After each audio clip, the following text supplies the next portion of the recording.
Hello and welcome to Scratching the Gaming Itch. Today I have some Counter-Strike 2 gameplay because I want to talk about how monopolies can kill games. And, ultimately, how Valorant really saved Counter-Strike. And honestly, we've seen these video games stop evolving. Right, we've logged into Counter-Strike for years and things remained unfixed and the UI looks like it belonged in a museum. And for Counter-Strike, that was a thing. Counter-Strike Global Offensive was a great game. It was a lot of fun, and ultimately, it had a monopoly on the tactical shooter genre. If you wanted the high-stakes, economy-based 5 versus 5 competitive shooter, where it takes pixel-perfect aim to take a good win, you would go to Counter-Strike.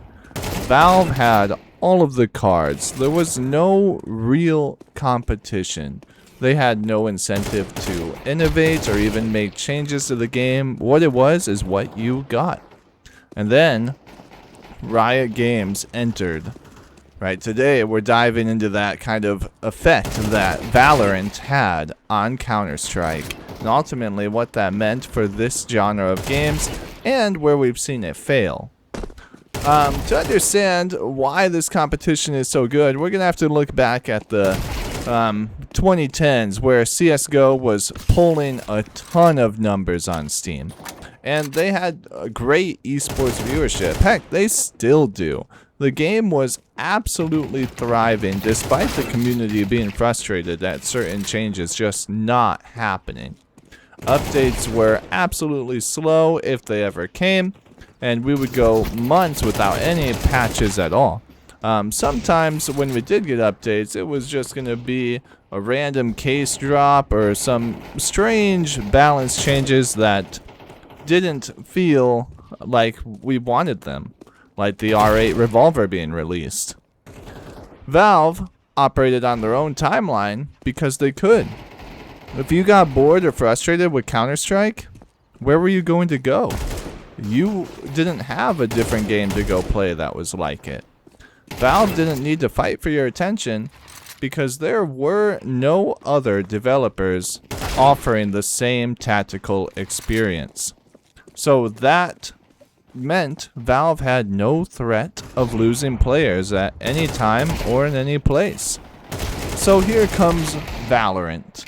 In 2020, Riot Games, the powerhouse behind League of Legends, announces a project, which eventually became Valorant.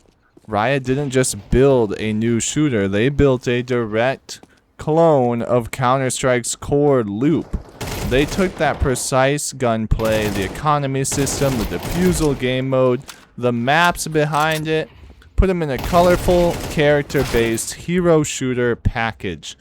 And they did it really well. They even attacked the single historical weakness of Counter-Strike. 128 tick servers coming out of the box, something that Counter-Strike players desperately wanted from Valve. And an anti-cheat system that was going to actually work, dealing with the hacking problem in matchmaking. And there were promised weekly communication and rapid balance updates.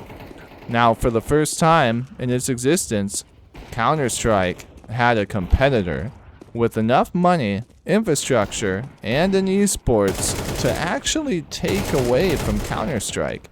The monopoly was broken, and Valve ultimately decided to fight back. The moment Valorant launched into the closed beta, Valve decided to start working. The fear of losing their market share finally motivated them to move. The slow and silent developer became reactive. Valorant introduced a ping system to allow players to communicate without microphones. CSGO put in a ping system shortly after. Valorant highlighted how much easier it was to buy weapons for teammates. Valve revamped the buy menu and eventually introduced the ability to refund weapons. But the biggest retaliation was the development of Source 2. For years, the community was porting Counter-Strike to a new engine was difficult. Was told that it was difficult. It was too risky or simply not necessary. So, under the pressure of competition, Valve finally rebuilt the game and released Counter-Strike 2. The competition forced Valve to modernize their engine, overhaul their lighting, and eventually reinvent how the smoke grenades interact with the environment. And they've even had to lower the barrier entry, which I think has been great. One of the greatest benefits of this competitive rivalry is how it made tactical shooters more accessible to the average player. Counter-Strike prided itself on being notoriously unforgiving. The game didn't explain anything to you, and if you wanted to learn about weapon recoil, you had to spend hours pulling down your mouse in offline practice maps, memorizing invisible spray patterns. Valorant took a different approach, making spray patterns more dynamic, but giving players visual feedback, like a shooting error graph. To compete with this user-friendly philosophy, Valve did something old school purists never thought they would do. They added different accessibility features. One of the prime examples you can even see in this video, the follow crosshair setting, which honestly at first I didn't think I would like, but I actually really like it. I enjoy knowing where my bullets are going. I have felt pretty frustrated in this game, wondering where my bullets are, and this kind of removed that for me. Competition forced Valve to care about the new player experience, and honestly, even helped for some old players. But this dynamic isn't just a one-way street.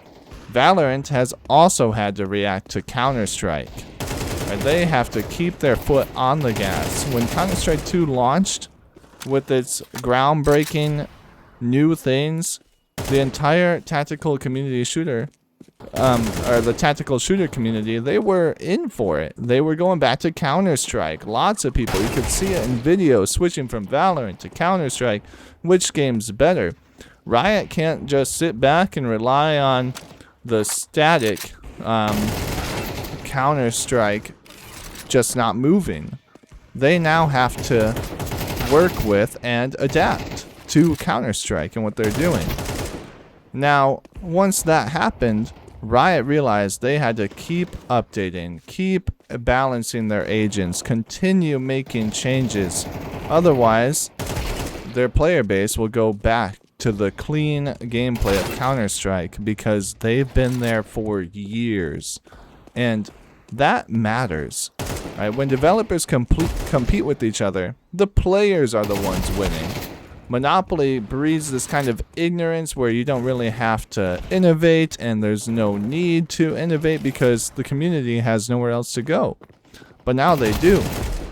And it's proved that Valve has to update their game, and Riot Games has to update theirs, and we ultimately get better games from both.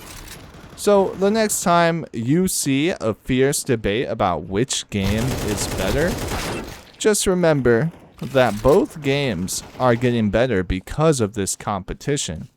While they actively try to steal each other's player base, they are also actively making their game better and better to play today. And I think that is a great thing. We want games to respond to and deal with competition. We don't want people to just have the monopoly of, oh, this company owns this genre. And to be honest, I'm not good at tactical shooters. I enjoy them. Counter-Strike has been a fun game for me. I think I have around 500 hours in it, maybe a little more. But I've never strived to go pro in it.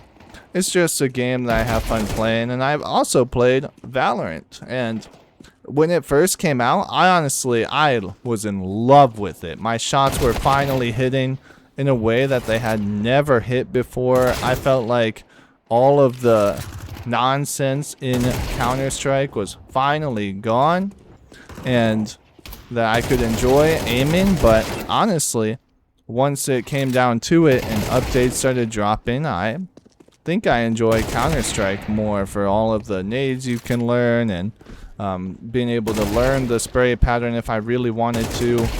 and just having these options like follow recoil to be at my disposal. Whether you are Team Valorant or Team Counter-Strike, I hope you enjoyed the video, and I hope that you've been enjoying the updates that you've been getting from the competition between these two games. And with that, I'll see you in the next video.